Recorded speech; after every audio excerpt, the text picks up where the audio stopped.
Carol Petersen, welcome back to the podcast. Happy Monday. How are you this morning? Oh, excellent. So nice to see you again, Charmaine. I know I love our conversations. As you know, I could flatter you till the cows come home. You just really direct my work so much. So I'm thankful, and I'm thankful that you give me the time. Oh, it's my pleasure. I thank you for giving me the voice. Well, if anyone can give someone a voice, it's an Irish person.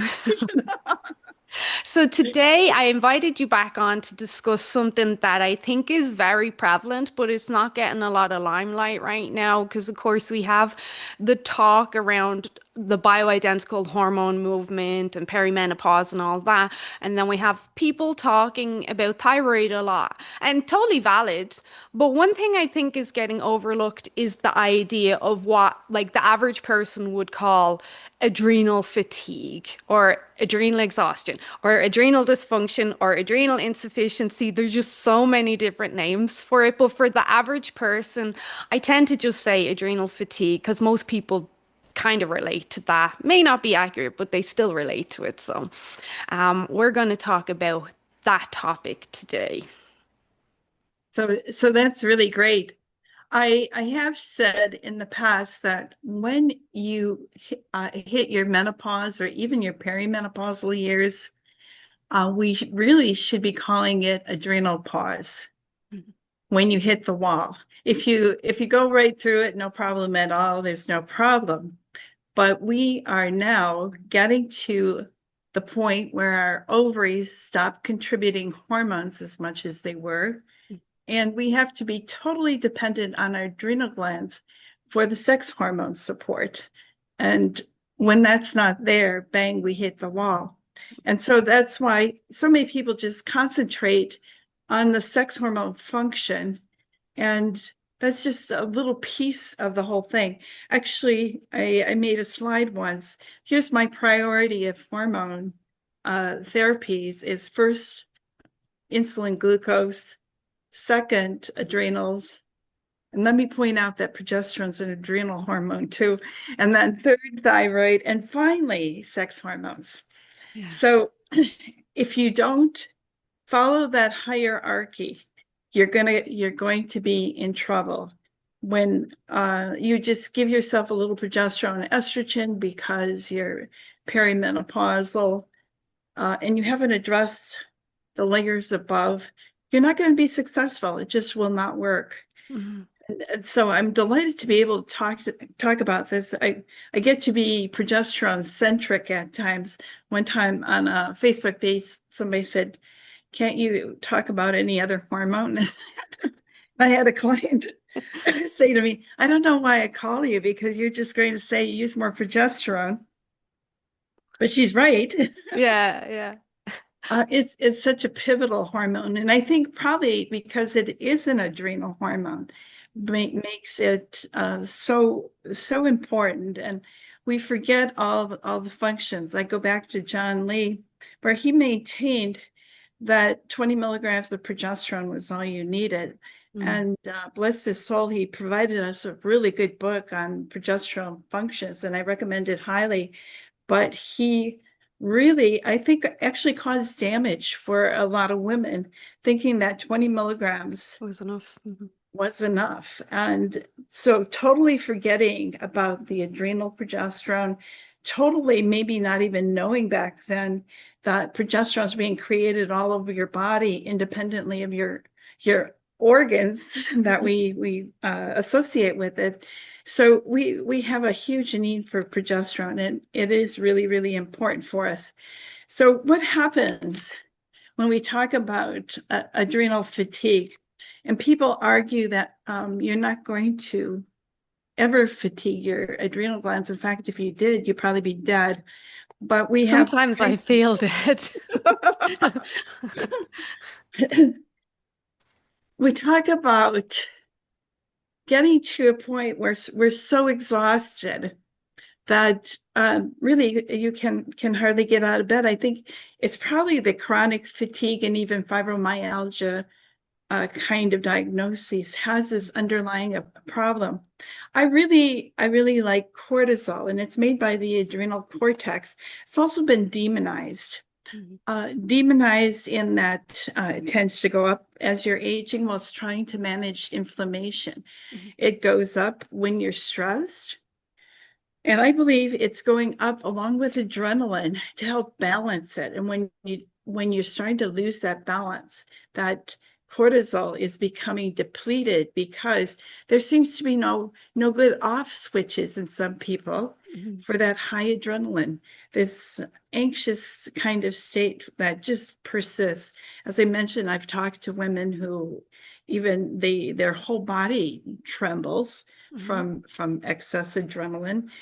It makes it impossible to sleep. People tell me they've been sleepless for year upon year, which is just hard to contemplate. I'd like to tell you what low cortisol feels like. Mhm. It feels like all your muscles and joints hurt, and you cannot move. You have the only way you can move is if you have like mind over matter, that your mind will force your body to Mhm. move, but otherwise, your body's trying to tell you to stay flat down in bed and not do anything because you need to be rebuilding that cortisol because you're bottoming out. And Does this is that actually, mean, though, Carol, that because there's no cortisol trying to put out that inflammatory fire out, that the inflammation is just through the roof, and that's why people can't move their hands, they're just in pain everywhere. right. It's your body's most important anti-inflammatory hormone, as as I believe. If you do not have enough cortisol, you're going to be very reactive to your environment. And I think even food intolerances are part of this picture of low cortisol. And so how many people are presenting for that? We're trying to put band-aids on it and not really getting to the core. How would that So affect someone's mental health as well? Because if you've that much inflammation, surely your mental health is down the toilet. I love Dr. Terry Hertog. Have you heard of him, Charmaine? No, Probably you haven't. no. So he comes from Belgium and he has been in the United States many times talking about hormones. He comes from a family of endocrinologists, long history of this, and he rather likes cortisol, but he says a symptom, a feeling of impending doom. Mm. And when I bring this up with people, they'll say, "Oh yeah, I know that feeling. I've felt it myself a couple times, and I was confused when I felt it because nothing particularly was going wrong. Why Yeah, should I feel? Why I should I felt that. feel I'm that?" like, why do I feel like this? Yeah. Yeah, and it's a really good symptom, and I love how he phrased it because people relate to those words. It's exactly how they felt, Yeah. and their cortisol is suppressed. So that leaves adrenaline, your fight and fright hormone, unfettered. So what happens with time, as you've gotten down to the low levels of cortisol, you have already also probably sacrificed all the precursors. Progesterones in three steps will make more cortisol, and pregnenolone. Now, I saw someplace that there was a one-step conversion, and when I was trying to confirm that, it only went through progesterone to cortisol.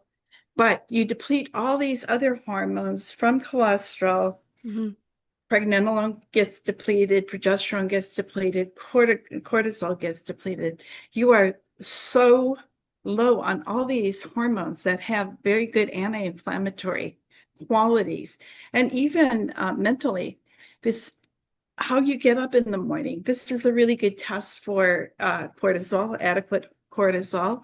Do you jump out of bed in the morning and you're ready to go and you're I feel in like good if I say spirits? yes, people are gonna hate me.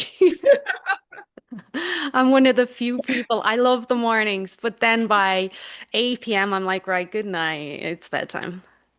Yeah. So cortisol has a daily rhythm. And it's the hormone that really helps you get up in the morning and have energy, that first morning energy. And if that's lacking, if you're waking up anxious already and it's hard to get out of bed, you know you're low cortisol. And then as the day goes on, it goes lower and people may dip, seriously dip in the afternoon. And what do we have as a society? We really have a big problem. We're going for coffee, we're going for tea, Mm, sugar and salt, mm, or take a nap. Why mm. are we doing that? Snickers, yeah, yeah. Yeah, our cortisol has dropped. It's a normally low point, but if it's dropped lower than normal, we're trying to revive ourselves Mhm, with doing all these habits. It seems to me that when we talk about drug addiction, it seems to me the problem with drug addiction, for instance, is that the person who is using drugs is trying to find a pathway to help themselves, to help their own physiology, which is not going well for them. And so our treatments fail. We say, oh, well, stick you someplace out of your environment and we'll dry you out. mhm, And it always fails because the basic underlying problem has not been met. mhm, So why why why do people take to alcohol to try to calm themselves mhm. from The excessive adrenaline, adrenaline? yeah. Right. So It's the it's same not a way we use sugar, and I'm always the first to admit in my groups, like, I don't frown on my groups if they have like an off-plan night. I always implement in my program, like, you know what, once in a while, you're going to have a really shitty day. Like, you might cry, you'll get bad news, and you'll just be so upset that in that moment in time, it is probably better for you to have some sugar or wine or something just to give your central nervous system that hug to bring that stress response back down again. Doesn't mean we do it all the time, but like a really bad day. And I think people, of course, overlook the whole concept of everything because they're not trained like me and you, but it is a form of self-medicating. I think a lot of people do know that. We even do it with the comfort food. But yeah, my heart goes out to these people because I'm like, not only are they trying to push down the adrenaline and they don't have anyone to guide them better, I also feel they're looking for some sort of dopamine hit just to feel some sort of glimmer of joy or happiness in right, their right, lives. right. You can be quite devastated. The other thing that's really low cortisol state, people have even start thinking suicidal thoughts, and they have no joy of life, and they feel worthless and nothing to live for. This is really serious mentally, but there is a physiologic reason for it. So in the meantime, all that adrenaline going on and really creating some problems. We don't sleep well with all this uh, sympathetic dominance when adrenaline is going on and on relentlessly. Excuse me, got a little fog in my throat. So then I started thinking, what can we do to help? And we know that progesterone does help with adrenaline. It offers some balance. And I heard a doctor say it was a beta blocker, like the beta blocker classes of drugs. Mhm. I think I'm going to need some water. That was coffee. Can we stop for a minute? Yeah.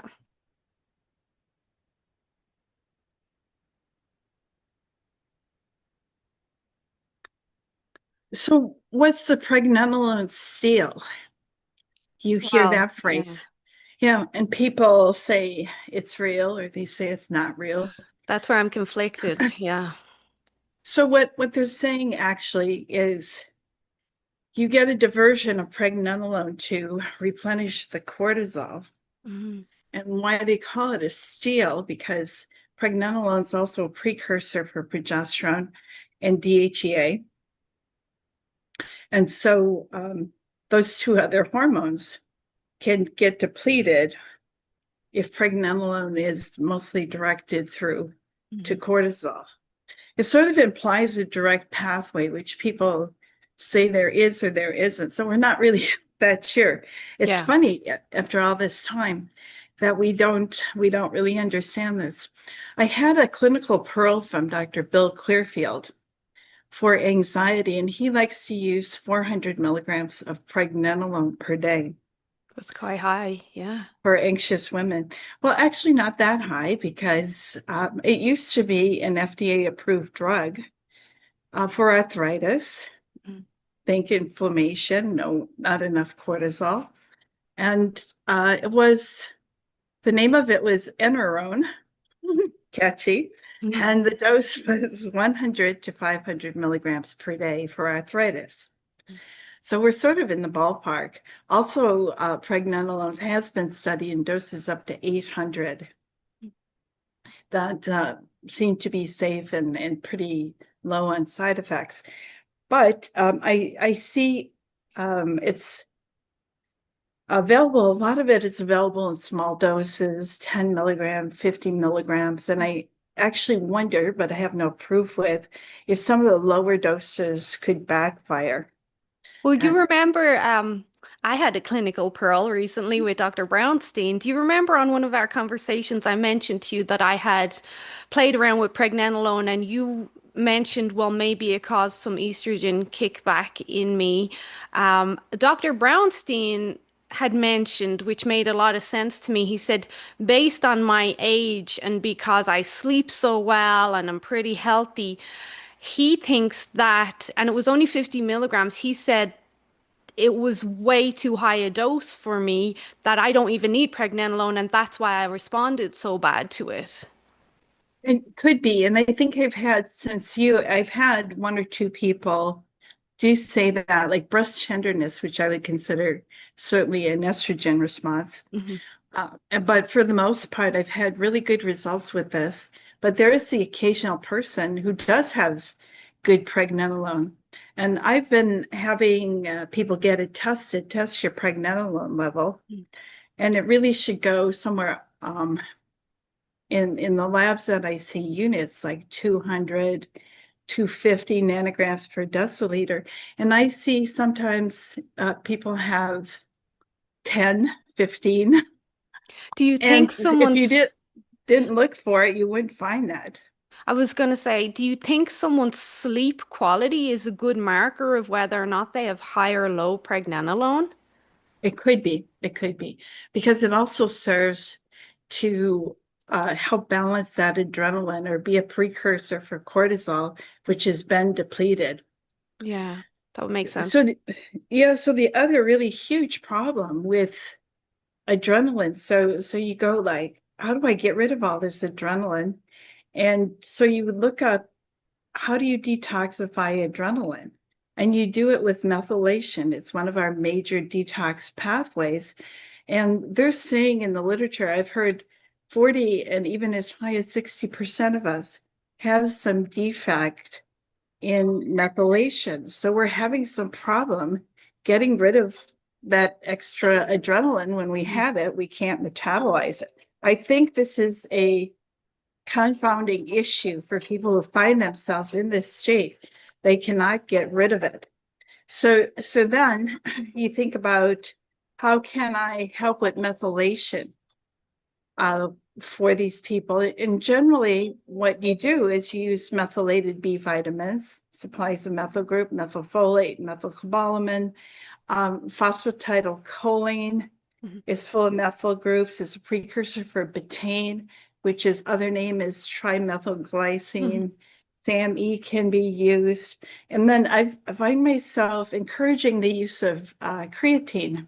So Mhm. on a regular blood panel, creatinine is used as a kidney marker, but I'm seeing people come up on the low end. So it gives me a little bit of a red flag on how well you can methylate, because creatine, which gets metabolized to creatinine, if it's low, then you can assume that you're not making as much creatine, Mhm. and your body uses up methyl groups to make sure it makes creatine for you.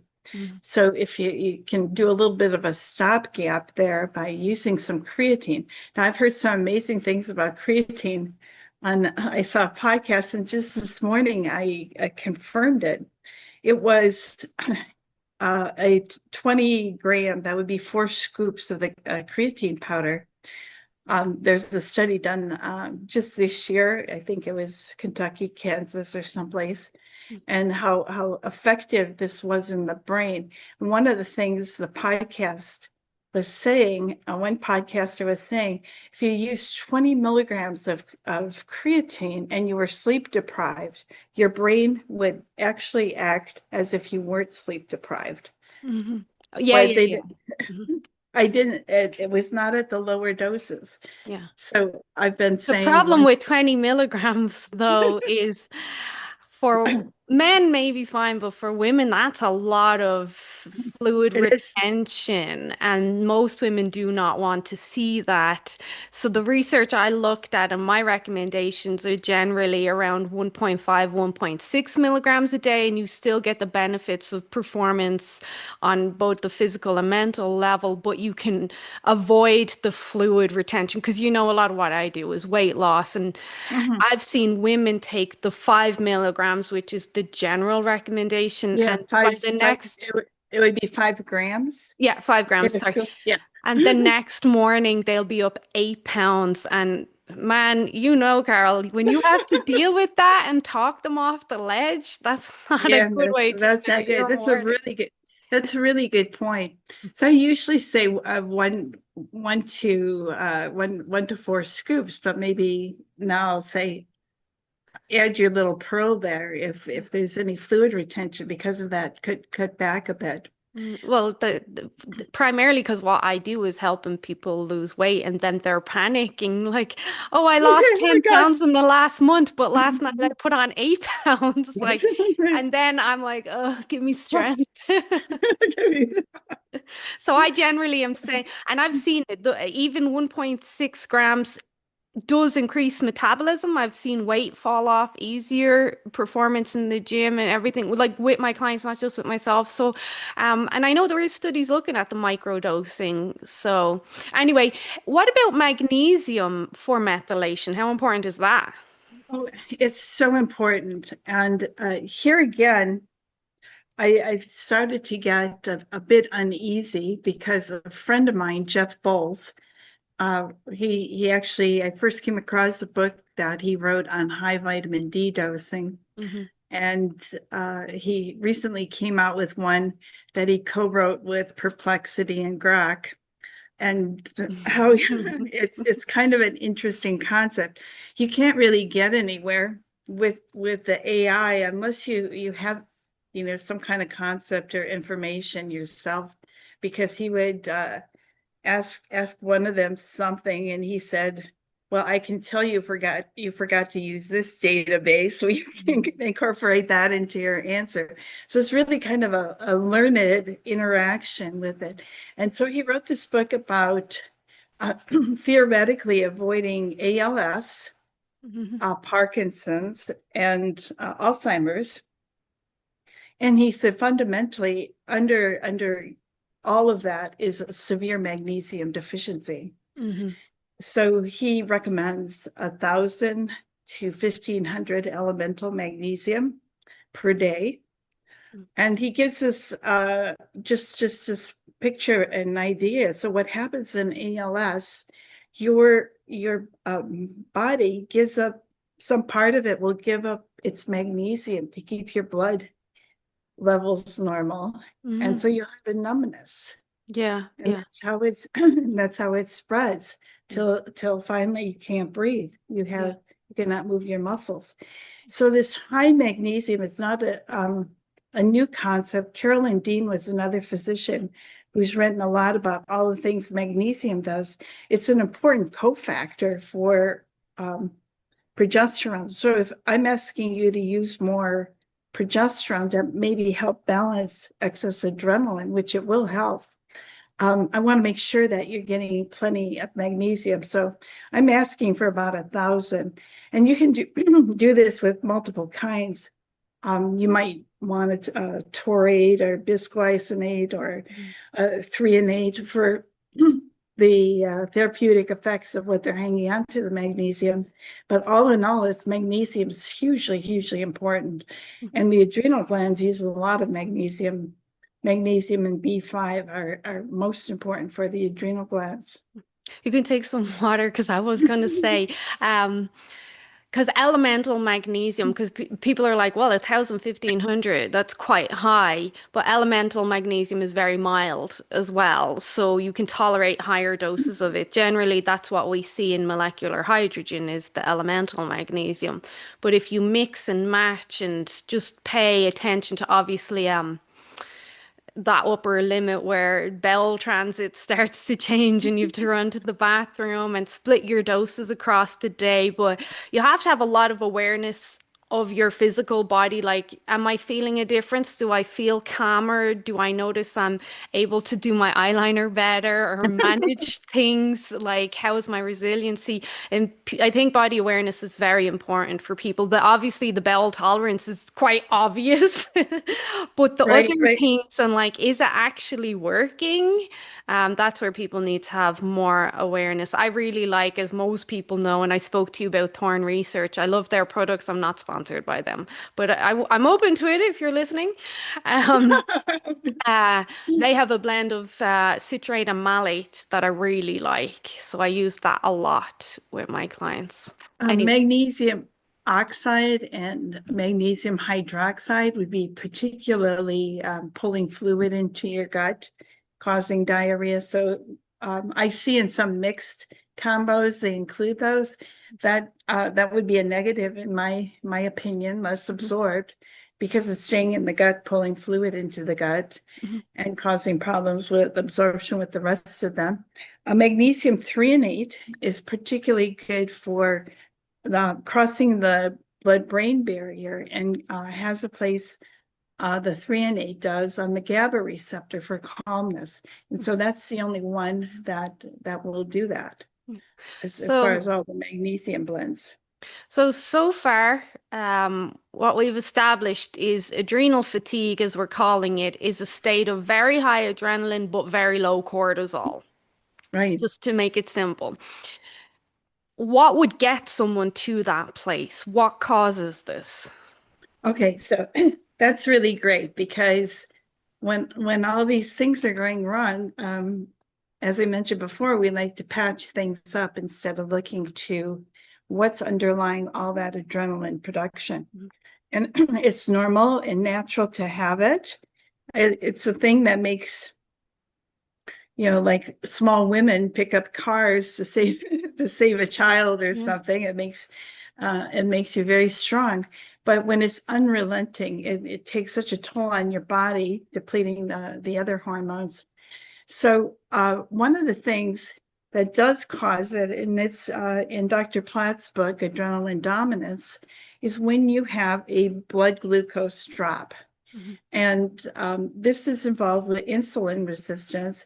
And I'm beginning to think that insulin resistance is permeating throughout most of the things that we're struggling with, that insulin resistance is an issue. I talked about Ben Bickman. He studied insulin, and that's where he teaches at Brigham Young, and he's written a book, Why We Get Sick, Mhm. about this insulin resistance. And he also is the one I quote. He says 88% of the population has insulin resistance, Mhm. which means that your insulin is going up and trying to get a signal to your cell to take in the glucose. So that's why you're getting, first you get glucose rises, and then the insulin's rising, and sometimes you're having trouble getting it into the cell, but finally it rises enough, and whoosh, it all goes, Mhm. and down you go. You have a low blood glucose system now. So at that point, you set up your stress response. At that point, adrenaline is produced to help bring up your blood glucose. Yeah. And this is responsible, I believe it's actually insulin glucose is responsible for vasomotor events. Mhm. And Ah, why yeah. why why I say that is women have been wearing continuous glucose monitors. Mhm. And so when they have a hot flash or a night sweat at night, they have documentation that their blood glucose has dropped. I listened to you interview Dr. Jerry Lynn Pryor, and she's one of my heroes. And she speaks about a drop in estradiol creating that stress event. Mhm. And I don't think she's wrong about that, but immediately I went to look up and see if a drop in estradiol, precipitous drop, would also manifest as a drop in blood glucose. And the Well, yeah, answer because was it affects the yes. stress hormones. Yeah. Yes, it Yeah. is. Yes. So that very variable estrogen situation that happens in perimenopause contributes to these insulin glucose swings. I liked what I heard. I think it was Dr. Thomas Lewis said this about if your insulin's going up high, he said you're actually starving because you're not getting that nutrition in the form of glucose into your cells. I think he also said, was it him that said insulin resistance is a state of malnutrition? Yeah, yeah, Yeah. basically the same.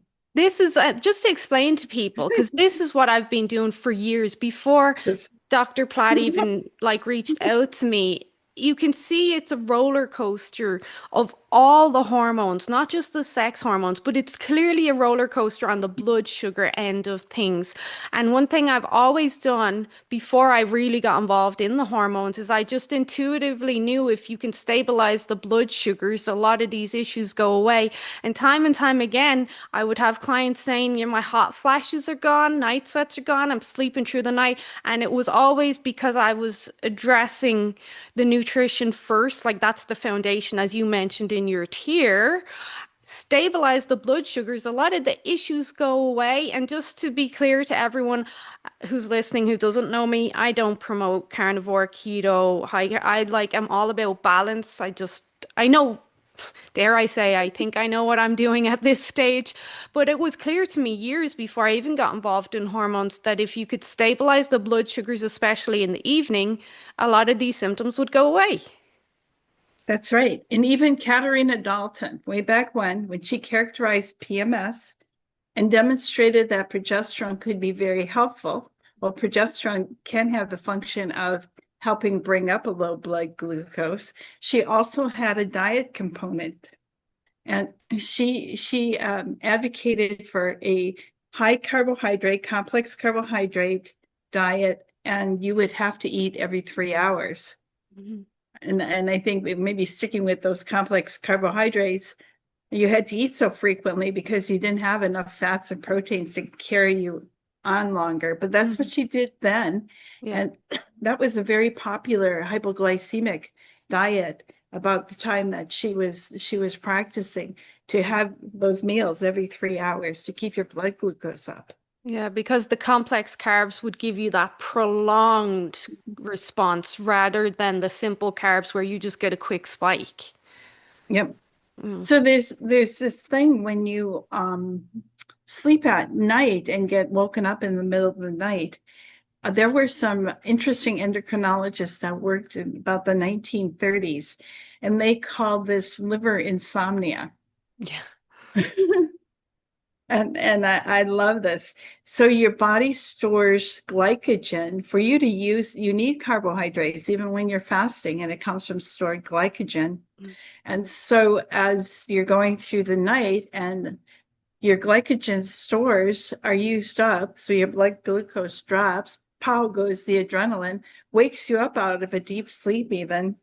So these early endocrinologists would have you have an apple at your bedside, Mhm. an apple because it did supply a good source of blood glucose rapidly, but it also provided some fiber so you didn't go into an immediate crash. Mhm. Sometimes people in this state I have recommended, and Joe Mercola has written a book about cellular health and includes a lot of Dr. Ray Peat's work. But he said you could have some glucose or honey maple syrup to have some of this to bring up your blood glucose quickly. But I don't like that solution so much because it'll just put you on a roller coaster unless you eat again right away. But this is the problem. This is the echo chamber we were speaking about before. That's not something I'm recommending to my clients because, again, roller coaster, but then you're sleeping for 8 or 9 hours. You're not burning off this sugar either. You're stagnant. Then we see impairment in deep sleep when we've got a lot of sugar running through our bloodstream. And the liver insomnia guys obviously didn't have as much in-depth kind of research around the other avenues, especially sleep. Then you see impaired detoxification, Yep. especially in the lymphatic system, the brain, so important. So I'm not recommending sugar unless it's extreme. Like I did have a client and she was going through extreme stress. And for about a week, I actually encouraged her to have a small glass of red wine, organic, before bed, just Uh-huh. enough to push her down and get her into that deep sleep to give her some support. She needed it. We had like the other option was sleeping tablets. And I'm like, well, at least with the wine, you're getting polyphenols. So we'll do that. Yes. But one thing that does stabilize blood sugars across the night, Carol, and works a charm for my clients, and then, of course, provides all the beneficial amino acids, is collagen. Collagen taken before bed will give you a steady flow, um, not steady flow, but steady control of blood sugar straight across the night. And then you get the benefits of the glycine pushing you into deep sleep. You get, because you, I don't know exactly the people Dr. Mercola is working with, but the people I'm working with, they're already having metabolic issues in the sense of, well, I'm in Calgary. They're very high Uh-huh. stressed, they've weight issues, they're not exercising because they have work, kids, blah, blah. All of that has to be considered. So the last thing I'm telling them to do is take some, as much as honey can be great, honey might not be a good idea for these people. Right, right. You're going to rebound, just have a rapid rebound. Interesting enough, I sometimes go to a naturopathic's office, and this gentleman was treated for esophageal cancer pretty successfully. He's been going to this clinic, and he started having seizures. Mm. And I saw him even have one when he was in there one day. And so they're doing this big neurologic workup, but I don't know how he discovered it. He started to wear a glucose monitor. The monitor knows when his blood sugar is going to drop. So he's got his monitor warning him now, and he has food to eat with him all the That's time. very Some smart. carbs. Yeah. And ever since he's done that, no seizures. That really rapid fall in blood glucose was provoking the seizures. And the neurologist never considered this as an option. So you It's can not. set the alarms to say, so maybe he's having a seizure when he hits three on like here in Canada, we have we don't primarily use the Dexcom, it's the other one, oh, Freestyle is the one we Mhm. use here.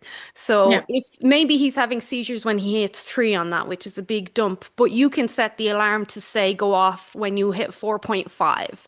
And that Mhm. alarm will ring pretty loud and he'll eat something really quick before he gets to that three. That's really smart. Right. And so what are we talking about?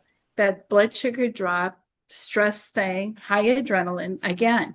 Mhm. And in a situation that ultimately puts you in this complete exhaustion state. And the exhaustion state is, I saw somebody wrote a book, Tired and Wired. You're like exhausted physically, but you're so wired you can't get restorative Yeah. sleep. And that's part of that.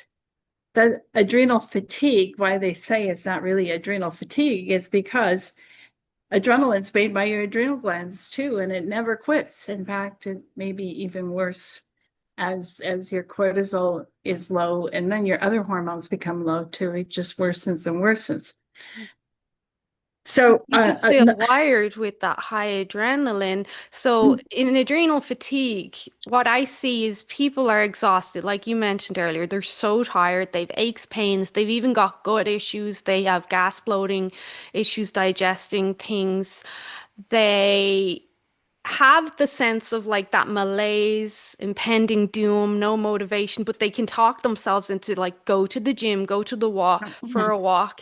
But at the same time, so they're feeling this fatigue physically and even mentally to a state, but it's like their central nervous system has almost separated itself, and that's just wired. And now they're overthinking, they're overwhelmed, they feel like a lunatic. Like they're like, am I bipolar? What's happened? Because they can't Yeah, control that aspect of their physiology. So there, in that, we've got the high adrenaline, but the low cortisol. right, right. Now, before you got to the low cortisol, it was high some of the time. And when it goes high, what happens? So anytime you have high cortisol, you actually deplete testosterone. So if you go exercise, you can actually exercise too much, which would also raise your cortisol. And all the benefits you would hope for, like better testosterone, rebuilding your muscles, you've actually uh, did exercise too heavily for yourself and are depleted rather than getting any results. That high cortisol state also puts a brake on um, your thyroid, and it's probably could be reflected through reverse T3 if you're testing that. Your body's trying to shut down your thyroid because there's too much stimulation over here. That high cortisol state also, where perimenopausal women are finding themselves gaining weight, frontal obesity. So now we're in your bailiwick. This is like too cortisol's gone too high, and so you store fat around the midriff, which you never had before. You additionally, because of that high cortisol, your testosterone is lower. It's your director for protein metabolism, so you're compromised your skeletal and immune system proteins, and then your metabolic rate is gone down because of the high cortisol state. Hmm. And then that's what puts you in a big mess. And people ask me all the time about losing weight. And what I say, let's get this metabolism shifted away from this and get a little bit better balance. And your thyroid will now work better, your testosterone will now work better. Estrogen's implicated too because it's out of balance with progesterone because it's going to make more cortisol for you. So estrogen gets dominant, another fat storing situation. Yay! So, This is all good news. so your whole body. I say to some people when this is all going on, I said you could eat nothing at all and gain weight in Absolutely. Yeah. this particular situation.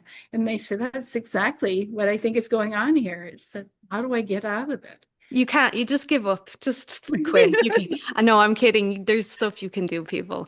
Yeah. But I think it was a Dr. Ray P. I heard say someone, and I've said this time and time again, that the thyroid and the adrenals, they're like sisters. If something happens to one, it happens to the other. So if you have low adrenal function, you're going to have low thyroid function and vice versa. Right. So one common symptom of low thyroid is cold hands and feet, for instance, but it also could mean low adrenals. Can be both. It can be low thyroid only, but it could be combined with low adrenals. You do need adrenal support for your thyroid. Years ago, it was kind of amazing that in this not very medical thing, it was the PDR, physician's desk reference Mhm. on so it was pretty much what the FDA had allowed for labeling for FDA approved drugs. And for thyroid, there was actually a warning not to use thyroid if your adrenal function was weakened. Mhm. And people don't really carry forward that fact. Many times low thyroid has been identified and people given some thyroid to take and they can't tolerate it. It's a big clue that your adrenal support for that thyroid is missing. So would that Also, be just sorry to cut you off, but can't tolerate it? Would that be then they experience the symptoms of hyper, the heart palpitation? Would it also influence morning waking temperature or no? morning waking temperature can be both thyroid and the adrenal support. Remember, in the natural course of events, cortisol is going up at that time, and that's going to give some support. The other thing I want to mention about thyroid, this lack of ability to methylate. You need methylation too to T4, the inactive precursor to T3, your active thyroid, that needs to be methylated as well. Mhm. So we have a pretty big metabolic mess when people have all these serious symptoms and don't know where to start. And the trouble is, I thank God for people like you and me, and lots of people on the internet are sharing information that's very valuable for people to try to untangle what's going on with them. They're going to be sent to internal medicine. They're going to be sent to endocrinology for thyroid. They're going to go for sleep studies. Mhm. And nobody puts together all the pieces. And Yeah. as I mentioned earlier, I really feel that insulin glucose right at the top is the biggest mover of a lot of these problems, and the other hormones go on. I also ask that people take their body temperatures. I do Um, too. it, But they it don't because they're a pain. And I'm like, this is I so know. easy. I know. I even have trouble with it. My thermometer battery's gone, and I haven't fixed it. So excuses, excuses. But one of the things you could do is take, if your body temperature is where it should be, and you have a drop in the afternoon, like 3 to 4 o'clock in the afternoon, the adrenal low point, Mm. that does mean that you have some weakness in your adrenal system that you should address. So what time So would you, you recommend taking that adrenal temperature? Because I would be apprehensive to take it, say, after lunch or dinner, because that will influence it. You want it yeah, at a point where you've digested everything and you're really looking for that low. yeah. It's usually 3 to 4 o'clock in the afternoon, or So exactly almost when you before dinner. before Yeah. dinner. Yeah. So That's when one you're thing, looking Carol, for just a snack or a nap or yeah, something. yeah, that would be good. I've noticed that with the cold hands and feet, that I know it's time to eat then. Also, Dr. Broda Barnes, back you connected the liver, but Dr. Broda Barnes had wrote in his book that yes, cold hands and feet, but if your nose goes really cold, like icy, that's an indication there's a liver issue that's driving the thyroid issue. So one thing before we wrap up, I really don't want to overlook this because you spoke about it a lot recently, and I think this is important. We mentioned like progesterone gets a lot of the limelight, and we mentioned pregnenolone, thyroid does. But one thing I think is very valuable is DHEA in the context of the adrenals, that Yes, maybe that missing piece that some women need that support to start feeling alive again. absolutely. I'm thinking that there's some kind of maybe triangle situation here with adrenaline, cortisol, and DHEA. And if you leave that DHEA part of the puzzle off, you're out of balance too. Dr. William Jeffries wrote Safe Use of Cortisol, but I have to report that he neglected DHEA or the other androgens. He ended up in his old age with severe kyphosis, and we talked him into using some DHEA, but he didn't use it very strongly, as I recall. Mm, Anyway, that was a missing piece, which he was so focused on cortisol and his own low cortisol situation that that's where he put his all focus. his Mm, buns in the basket. So he neglected the androgenic effect that you really do need to balance that. Testosterone helps you with insulin glucose balance too. You can actually, if somebody has diabetes, 100% they're low testosterone, low thyroid. Um, because the testosterone can very well moderate those insulin, those glucose drops, the hypoglycemic times. So if someone has adrenal fatigue, you think it's wise if they've tried thyroid, they've tried progesterone, they're doing all the things right, that maybe it might be time to bring in some DHEA to start bringing the adrenal response up? Yeah, I actually think that this is, I've been thinking about that recently, and this woman named Sylvia, and she's like in my head, reminding me that she started using DHEA, and she goes, my stomach just went flat. I've been struggling with this. Because it helped with the stress response. Yeah. Right, right. Sounds like a And miracle. I know, doesn't it? Yeah. What did you I want to said, say about B5 as well? well, B5 is really important to the functioning of your adrenal gland. And this is here another piece. So I've been spending a lot of time trying to advise people on how to help metabolize and exercise away their excess adrenaline. But so that is part of the sympathetic nervous system, the autonomic nervous system that runs everything. The other side of it is the parasympathetic, the rest and relax, which when you're high adrenaline state, that's absolutely what you can't do. And so I was thinking, should we be doing something to help the parasympathetic? And I've gone so far as to look into vagus nerve stimulators. Your vagus nerve, which goes innervates everything, um, produces acetylcholine to work, and that allows you to rest. So we have these stimulators, and even for people with seizures, they're talking about implanting these devices Mm. to stimulate the vagus nerve in order to counteract that high sympathetic thing. Like I mentioned, the gentleman with the seizures, that's what's going on with him. Yeah. So um, one of my clients just gave me information about Stasha Gomiak, and she's writing about the importance of vitamin B5, pantothenic acid. And the next step in metabolism of that is acetyl-CoA. And Mm. from acetyl-CoA and choline, we make acetylcholine. That's the most important neurotransmitter for our parasympathetic thing. So she's flipped the whole picture and saying, maybe it's not adrenal dominance, maybe it's acetylcholine deficiency, or maybe it's some of both. I think it would be both, though, as well, because Yeah, if I'm correct, low acetylcholine is also connected to high estrogen too. So yeah, estrogen dominance. And that yeah. puts women, in that rumination state where they're just mulling over stuff that happened in the past and arguing with their husbands over stuff. And a lot of that, if I'm correct, is that estrogen dominance, low acetylcholine in the brain state. I heard that a Well, long time ago.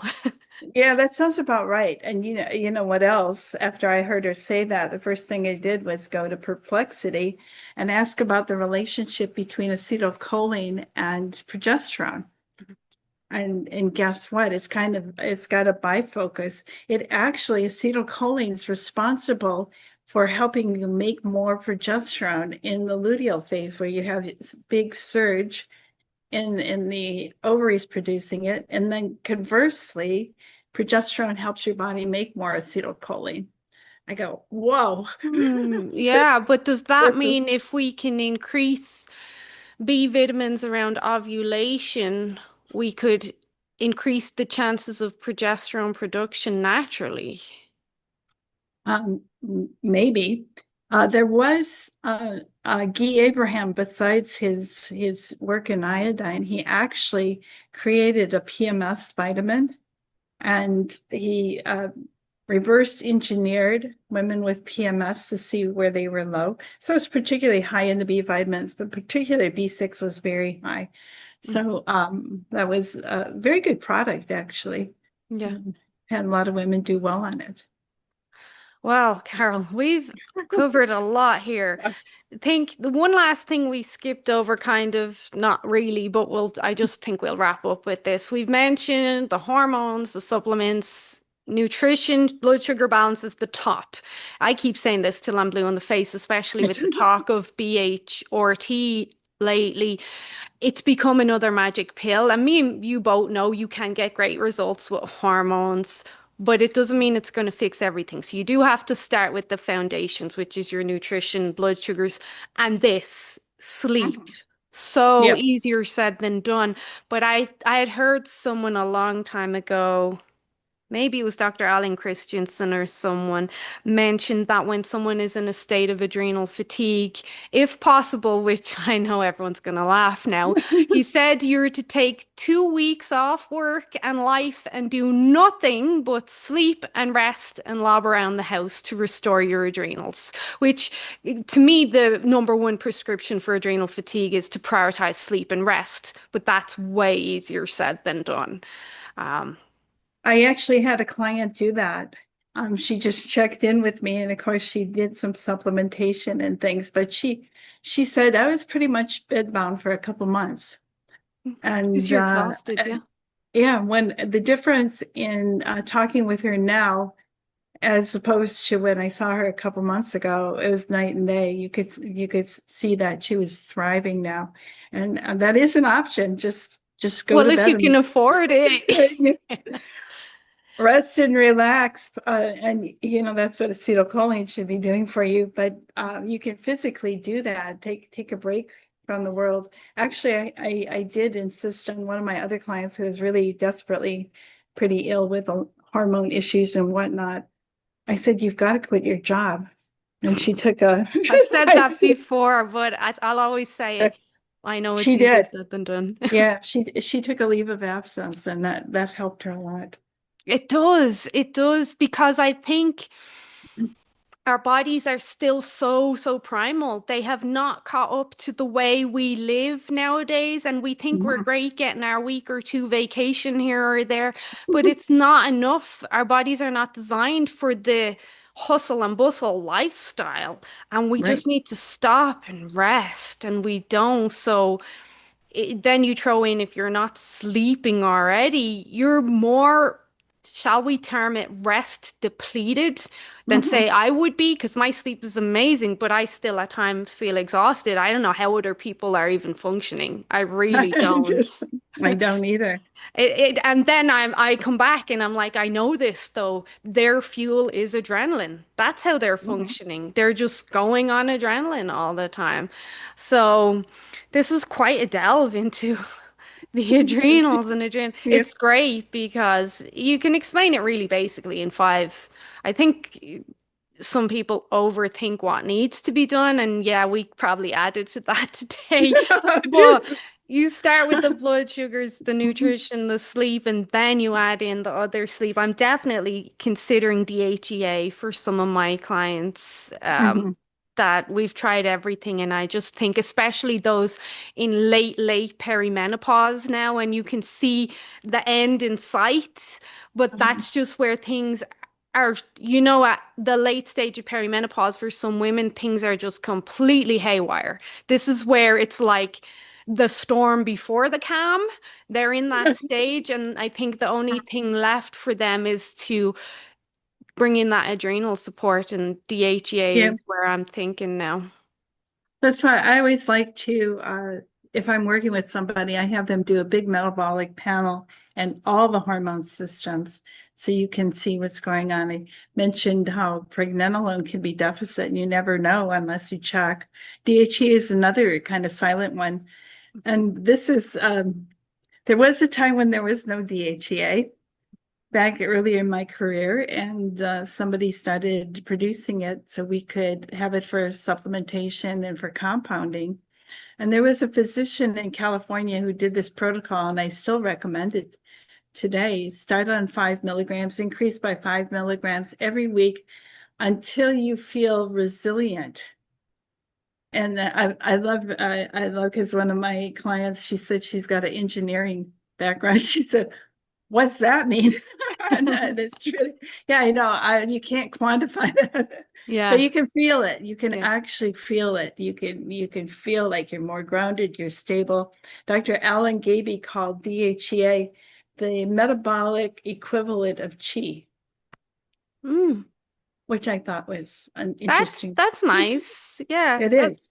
that's a nice So idea because cheese, what we would associate with your calmness. Yeah, yep, and your whole energy field. yeah.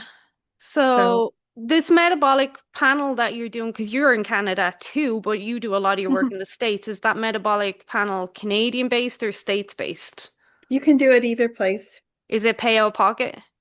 I've got an out-of-pocket option on my website that would be US based, but generally I say people just go to my website, download that page, take it to your practitioner. I'm in Canada. I just had it done at naturopath's office, or actually a nurse practitioner ordered it for me. Yeah. So you just download it and said, hey, I want all of this tested. Yep, And then pray to the good Lord above that they agree to do it. I know, I know. I Otherwise, you're paying out of pocket. Yeah. Yeah, well, I did it last year and I ended up I did pay about $400 out of pocket for it. The test price on my website when they price it out is like $1,100. So Mm. I felt like I was ahead. Yeah. Um, Damn it. Internally, I'm crying right now. I know But everything. I think it's worth it because there's so many interactions you can see, and you can definitely, just like the importance of DHEA, you'll definitely miss out the importance of it and where you are. And I like to caution people further because now they used to do this nicely. They would put per decade a range, and each decade, of course, the range would go down. Now, what they do is they take a look at your age and give you your age related levels. So everybody thinks, oh, well, that's okay. No, that's showing deficiencies of DHEA because if you were at a younger level, which you could supplement to, you wouldn't be having all these health problems. Yeah, yeah, yeah. That's what I was saying to someone yesterday about the ranges, I think need to be adapted to ages as well, but they don't do that. So then they don't tell you what the 30-year-old range is what you'd like to be at. Mm. And they'll tell you if you're 40, 50, it'll be lower and you're fine. Yeah. Oh, yeah, yeah. But you're not because now you've got poor metabolic health, you've got wear and tear, blah, blah, Mm-hmm. blah. That should be considered. But anyway, There's another truncation that's occurred is testosterone. The ranges in testosterone, both on women's tests and men's tests, have gone continuously down. So where you might get the test and it looks like you're okay, but 10 years ago you would have been low yeah. on the same test. Most men I speak to are extremely low, including my family members, which is concerning. I almost think that I have higher testosterone than most of them.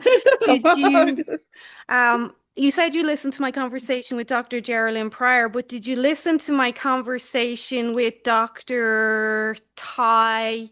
Vincent recently on testosterone?